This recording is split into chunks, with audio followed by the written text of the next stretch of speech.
Hello dears, welcome to our study channel Success Your Study. Today we bring a new topic for you. Let's go. Hello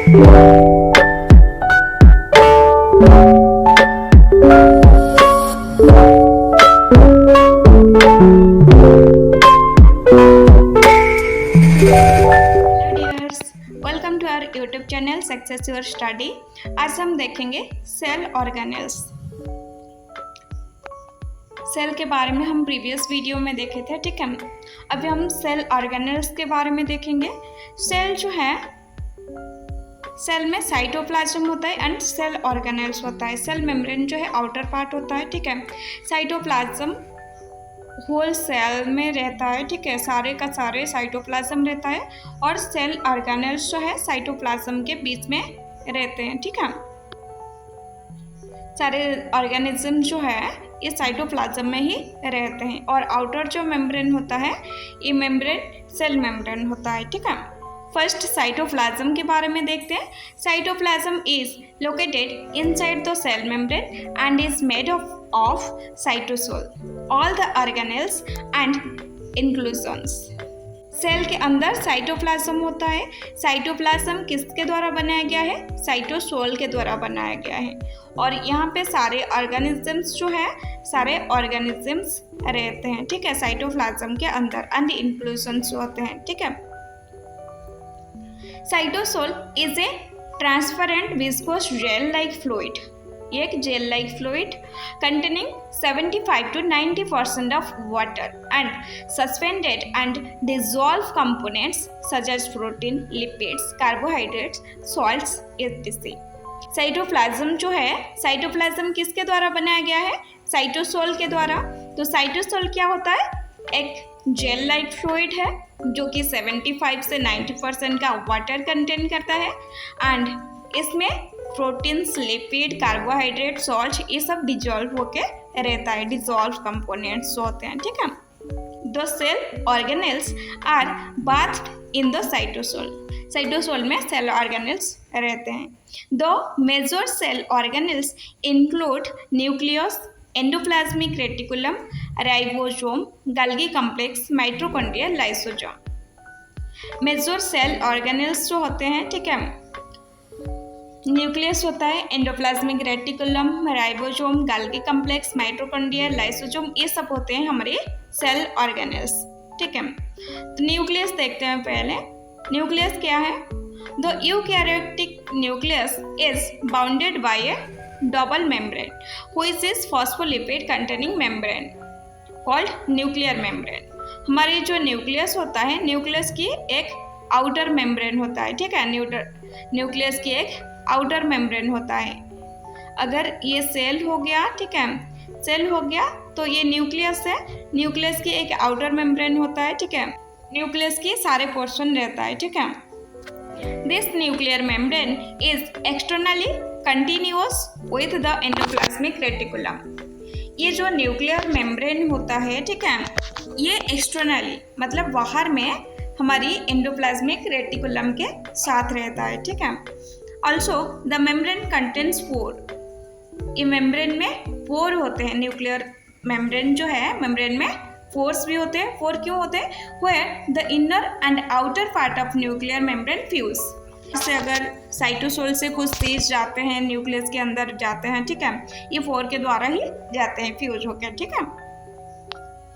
the nucleus containing nucleoli, nucleoli contain करता है। The nucleus is cluster of DNA, DNA रहता है nucleus के अंदर, वो अपने picture में बहुत ही अच्छे से समझ पाओगे। Nucleus contain 46 chromosomes which contains genes. Nucleus में क्रोमोसोम्स होते हैं, ठीक है। ये जो 46 नंबर दिया गया है ये ह्यूमन बींग्स की, ठीक है, ह्यूमन के अंदर 46 क्रोमोसोम होते हैं। ये न्यूक्लियस की पिक्चर है, ठीक है। ये हमारी आउटर मेम्ब्रेन, न्यूक्लियर मेम्ब्रेन, ठीक है। ये सारे जो है ये पोर्स है, न्यूक्लियर पोर्स, ये क्रोमाटिन है, ठीक है। क्रोमोसोम जो है क्रोमोसोम के फॉर्म में हमेशा नहीं रहता है, ये क्रोमाटिन के फॉर्म में रहता है एंड ये न्यूक्लियस, ठीक है।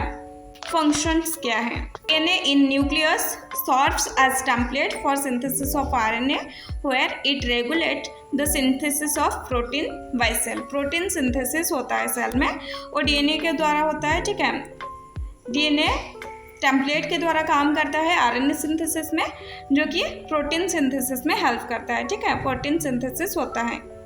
Genes are units of hereditary characteristics, that is they carry complete blueprint for all the characters of an individual। हमारे जो जीन्स होते हैं, ठीक है, ये हमारी हेरिडिटरी कैरेक्टर्स मतलब फादर्स एंड मदर्स की जो कैरेक्टर्स होता है वो बेबी के अंदर भी आता है, ठीक है। ये हेरिडिटरी कैरेक्टर्स होता है। तो ये सारे जो ब्लूप्रिंट होता है हमारी कैरेक्टर्स की, इंडिविजुअल की क्या क्या कैरेक्टर्स है, ये सब जीन डिफाइन करता है, ठीक है। And third point, it is concerned with cellular reproduction and multiplication। it is concerned with cellular reproduction and multiplication। ये हमारी सेलुलर रिप्रोडक्शन में हेल्प करता है, ठीक है। एंड हमारी सेल जो डिवाइडेड होता है, मल्टीप्लिकेशन होता है सेल में, ये सब में हमारी न्यूक्लियस जो है हेल्प करता है, ठीक है। एंडोप्लाज्मिक रेटिकुलम, एंडोप्लाज्मिक रेटिकुलम क्या होता है? It is a complex series of tubules which walls are made up of unity membrane. ये जो एंडोप्लाज्मिक रेटिकुलम होता है ये ट्यूबुल्स का एक सीरीज होता है, ठीक है। एंड उसका वॉल जो है यूनिटी मेम्ब्रेन के द्वारा बनाया गया है, ठीक है। It is largest membrane in a eukaryotic cell. Two types of endoplasmic reticulum are observed in cell। Endoplasmic reticulum जो है ये दो तरह का होता है। First smooth endoplasmic reticulum and second rough endoplasmic reticulum. ये है पिक्चर एंडोप्लाज्मिक रेटिकुलम की, ठीक है। ये स्मूथ एंडोप्लाज्मिक रेटिकुलम है, ये वाला जो पोर्शन है ये स्मूथ एंडोप्लाज्मिक रेटिकुलम। एंड ये रफ एंडोप्लाज्मिक रेटिकुलम, ये राइबोसोम्स है, ठीक है, राइबोसोम्स। एंड ये न्यूक्लियर फोर्स, ये न्यूक्लियस, ठीक है। ये न्यूक्लियर वॉल के साथ जैसे कि कनेक्टेड है, ठीक है, न्यूक्लियर वॉल के साथ ही है। ये smooth endoplasmic reticulum and rough endoplasmic reticulum जो है इसके बारे में देखते हैं। स्मूथ एंडोप्लाज्मिक रेटिकुलम क्या है? Fatty acid and phospholipid are synthesised by smooth endoplasmic reticulum. Fatty acid and phospholipid synthesise होता है। Certain enzyme present in smooth endoplasmic reticulum modify and detoxify many toxic chemicals and carcinogens। बहुत सारे toxic chemicals होते हैं या फिर carcinogens होता है, उसको डिटॉक्सिफाई करते हैं, ठीक है। कुछ एंजाइम होते हैं स्मूथ एंडोप्लाज्मिक रेटिकुलम में जो कि टॉक्सिक केमिकल एंड कार्सिनोजेंस होते हैं उसको डिटॉक्सिक करते हैं, ठीक है। Rough endoplasmic reticulum contains granules called ribosomes which are attached to the cytoplasmic side of the membrane। Cytoplasmic side के साथ मेम्ब्रेन की ये कनेक्ट होते हैं, अटैच होते हैं, ठीक है। किसके साथ? साइटोप्लाज्मिक साइड के साथ। यहाँ पे हम देखे थे ये जो स्मूथ एंडोप्लाज्मिक रेटिकुलम है ये न्यूक्लियस के साथ कनेक्टेड है, ठीक है, न्यूक्लियस के पास है, न्यूक्लियस के साथ अटैच है। और ये जो पोर्शन है रफ एंडोप्लाज्मिक रेटिकुलम, ठीक है, ये हमारे साइटोसोल पोर्शन, मतलब ये अगर टोटल सेल होगा, ठीक है, देन ये न्यूक्लियर के पास में स्मूथ एंडोप्लाज्मिक रेटिकुलम है एंड साइटोसोल जो साइड्स में है उसमें रफ एंडोप्लाज्मिक रेटिकुलम है, ठीक है। Due to the presence of ribosomes, rough endoplasmic reticulum is responsible for synthesis of certain proteins। हमारे ये राइबोसोम जैसे कि प्रेजेंस है तो इसीलिए रफ एंडोप्लाज्मिक रेटिकुलम जो होता है ये रेस्पॉन्सिबल होता है प्रोटीन सिंथेसिस के लिए। This proteins are utilised in cell organelles. ये जो प्रोटीन सिंथेसाइज होता है ये सेल ऑर्गेनेल्स के द्वारा यूटिलाइज होता है एंड सेल मेम्ब्रेन के द्वारा भी, ठीक है। अभी हम देखें कि राइबोसोम होते हैं कहाँ पे? रफ एंडोप्लाज्मिक रेटिकुलम में। तो राइबोसोम क्या है? Ribosomes are small granules. Ribosomes are small granules which are made up of ribosomal RNA। which are made up of ribosomal RNA and many ribosomal protein. बहुत सारे ribosomal proteins and ribosomal RNA के द्वारा बनाया गया है। ठीक है, they are made of 2 sub unit. इसका 2 सब यूनिट है, smaller one and larger are both containing RNA of small and large size respectively. हमारी राइबोसोम्स जो होते हैं उसका 2 पोर्शन होता है, एक स्मॉल पोर्शन एंड एक small sub unit and large sub unit.